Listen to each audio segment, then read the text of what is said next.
Hey everybody, this is the Teaser in 20 and I am Mark Valenti. These teasers are 20 minutes long and they're not intended to make you an expert. We are giving you bite-sized bits of information and you can choose to incorporate these bite-sized bits of information with the information you already have. It is really up to you to eat it up or just spit it out. As always, the choice is yours. Humans only remember about 20% of what we're told anyway, so feel free to write things down, or if you prefer, go back, rewatch this webinar on YouTube on our activation station. The teasers, just like the mock talks, are based on the idea that although we may want to live in a perfect world, our world is far from perfect. It's broken, processes break down, entropy sets in. Oftentimes humans react with emotions or even using our primal brain. People don't do the things we expect them to do, and in some cases people just disappoint. And it's hard not to feel overwhelmed by all this, and it's hard not to just sit there and lament. But instead of lament, try the idea of embracing. Embracing the fact that we do live in this imperfect world. And we talk in these programs about wabi-sabi, which is centered on the acceptance of transience and imperfection. We don't live in a perfect world, and that's okay. We embrace it, and we can do what we can to try to understand why we do the things we do. I pull together all sorts of information from medicine, psychology, philosophy, and business, and pull it all together into these bite-sized bits of information. I try to filter this through the avenue of behavior change, which says that knowledge, importance, and confidence are necessary before behavior change occurs. We often make references to pop culture on this program, so we like to rate this program as PG-13, meaning that if you're under the age of 13, you may be offended by something that you hear. So that brings us to today's teaser, Ditch Your Disclaimers.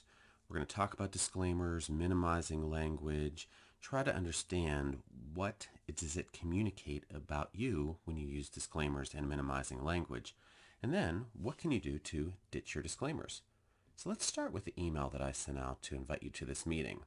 If you remember, I put, "I'm sorry to bother you, but I just wanted to let you know that this webinar is coming up, if okay." Interestingly enough, many of you responded to that email. Somebody reassured me, "It's okay, Mark, I will try to tune in." Somebody asked me if I was okay. Someone else said, "Don't worry, it's no bother." And finally, at least one person called me out on apologizing. And if you know me, you know that I only apologize when it's necessary to apologize. So clearly, the language I used sparked people to respond in a certain way. And here's the thing about communication. There's no right or wrong way to communicate. It is just the intent of the communicator, the action of communicating, and then the way that that communication is received. And there are many, many things that can get in the way of that intended message getting across to the person who's receiving that message. And it oftentimes becomes disrupted. And there's nothing more disruptive to human communication than the webinar. People are calling in saying things like, "Oh, I'm sorry, I was talking on mute," or "Hey, can everyone go on mute?" or "Sorry, I have a lag, my kid is playing Fortnite," or "Oh, my other meeting went over, I'm running late." And it's a normal thing that you see as far as communication with all these different disclaimers. But it's not just apologizing, and of course it's not just on these conference calls. Disclaimers, qualifiers, and minimizers are words that you consciously or reactively use in situations that diminish, distract, or dilute your intended communication. And as we look at language that does that, I want to go back to the communication accountability ladder. We've actually talked about that before. And the accountability ladder visually demonstrates accountability language and can help an individual better understand one's own tendencies to look inward or outward. And there's multiple rungs in this ladder. And if you look at the lower levels of accountability, it's whenever you use language where you blame others and outside forces. So you say things like, "No one ever told me about that," or "That's someone else's fault or someone else's responsibility." As you move up on the accountability ladder, you start using language that takes ownership of situations and it looks inward at your role in it, and you start looking at the language as a way to communicate your responsibility. As part of this, in working in business and in healthcare, in all these different areas of your life, you want to project confidence, competence, and professionalism, and of course self-assurance. not only because you actually want to influence others as you make your way through the world, but also because your business success depends on it. It depends on that trust that's built there. But chances are the way you use words is undercutting that professional, confident image, and you may not even be aware that you're doing it.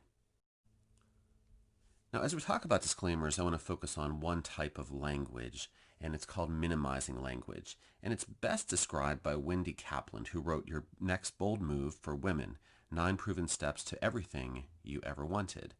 And she talks about how people undermine themselves with this minimizing language, words and phrases that imply uncertainty and doubt, even when the communicator is trying to give the exact opposite impression. She says while women may be especially prone to harming their images with minimizing language, men can do it too. And as you know, we don't like to label people on these webinars. It's really about saying that as an average, women tend to use some of this minimizing language more than men. But everybody does it, and the point is you're communicating something different than your intention. So let's talk about the 8 words that minimize. The first phrase is just.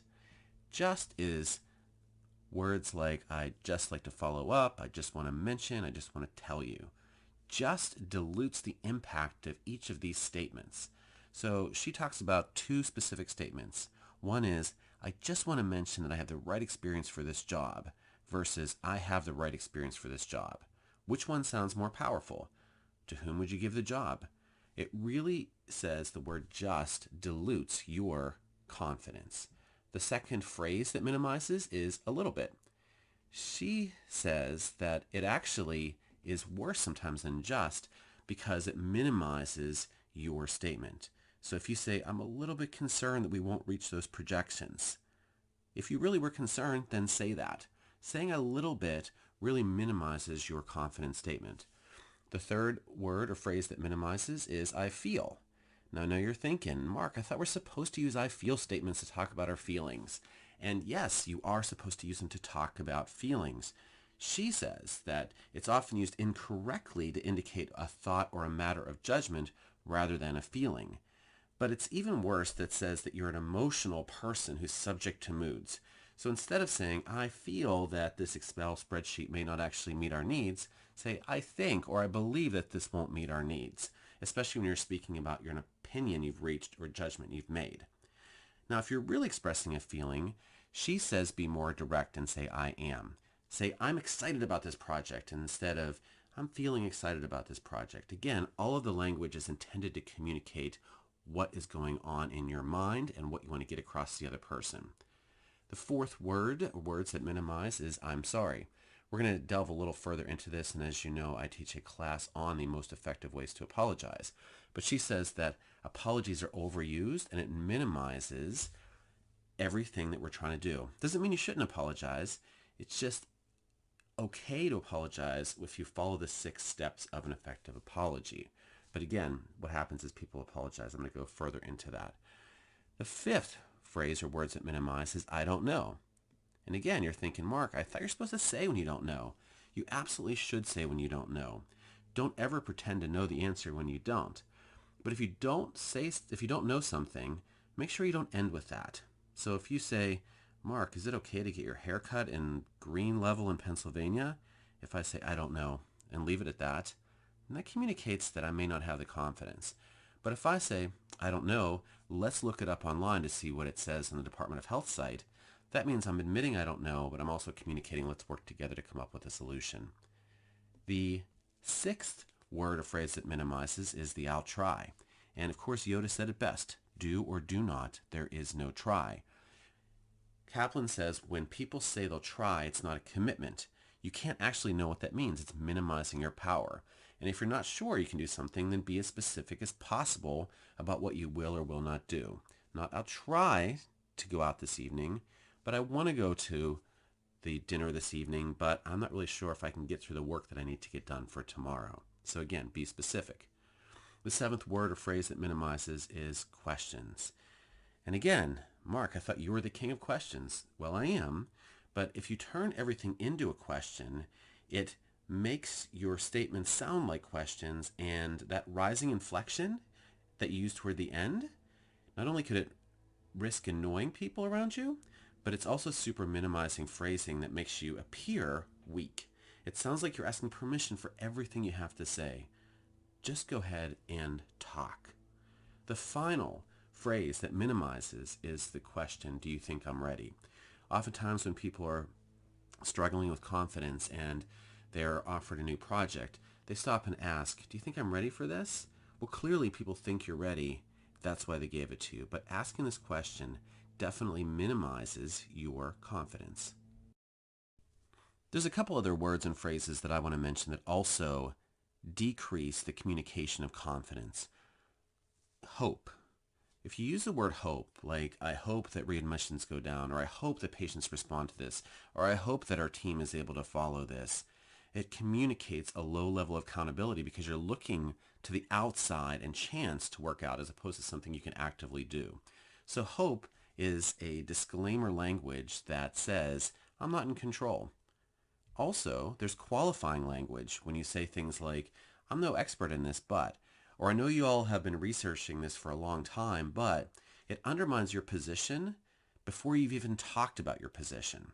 Or I just hate to mention this, but, or this is probably just my problem, but, or I guess I'm being paranoid here, but, or you've probably already covered this, but.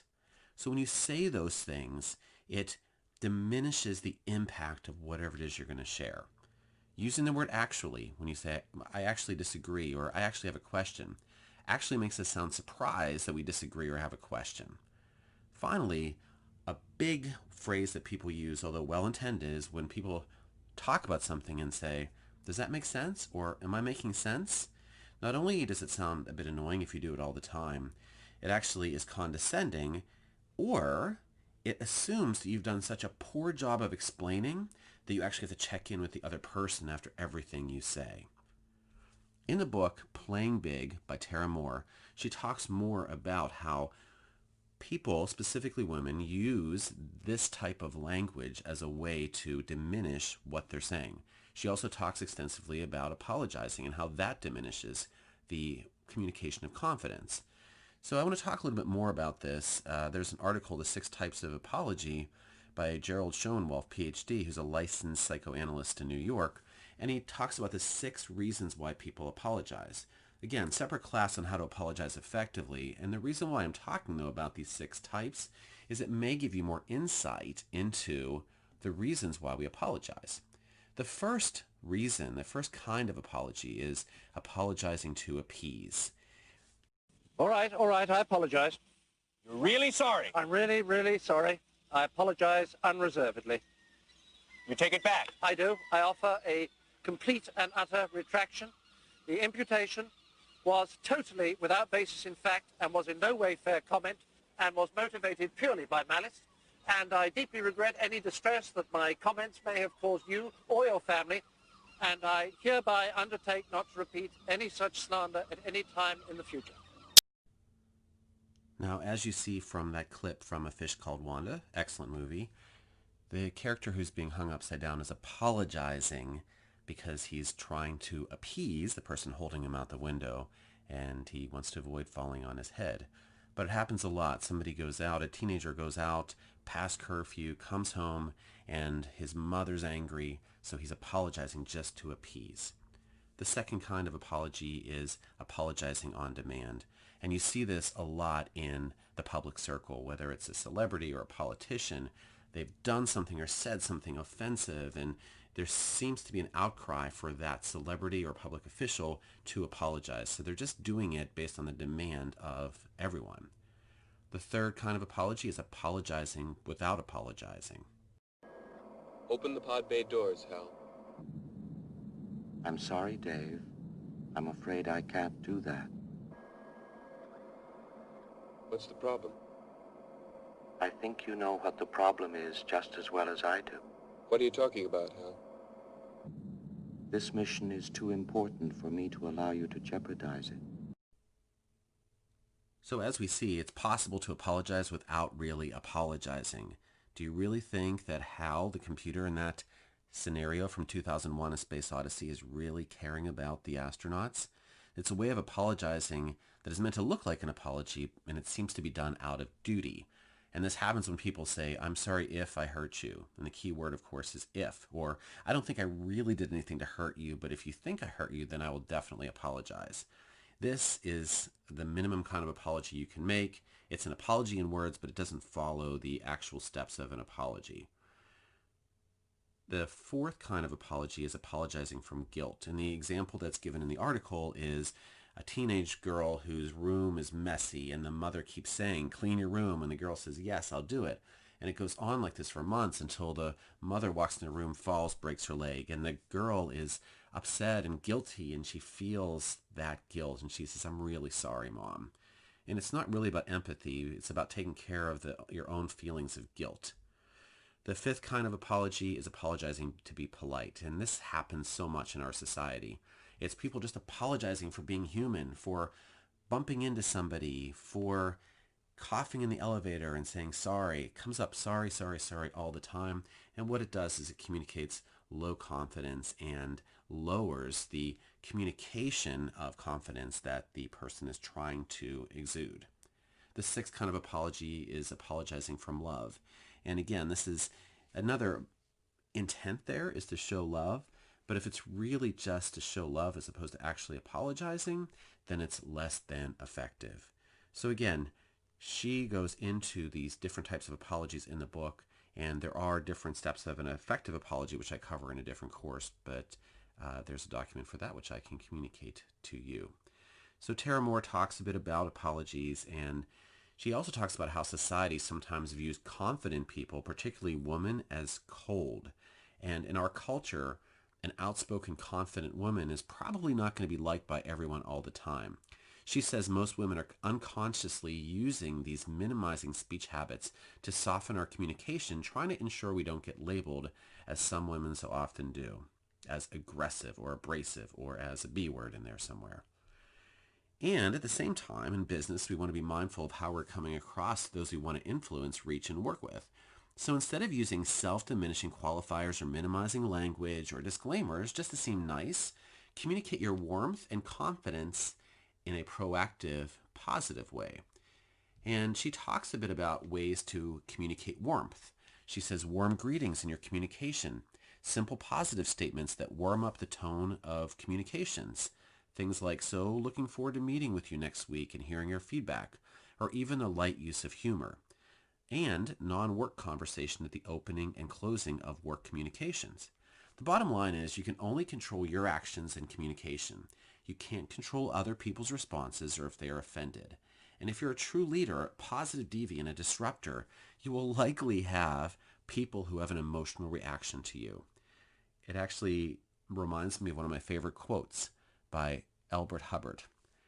Do nothing, say nothing, and be nothing, and you'll never be criticized. The last type of minimizing words that I'd like to talk about are filler words. Some fall into the direct disclaimer category, others do not.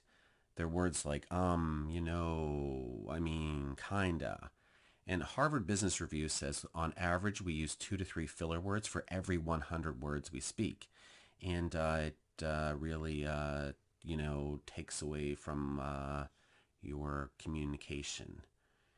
And it distracts from the message we're trying to get across. If you want to get rid of this filler, it gives people an opportunity to focus more on the message that you're trying to communicate. So there are 4 strategies to get rid of filler.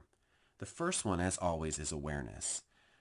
Practice in private a little bit louder than you normally would because it really has you focus on the words and the filler words come out.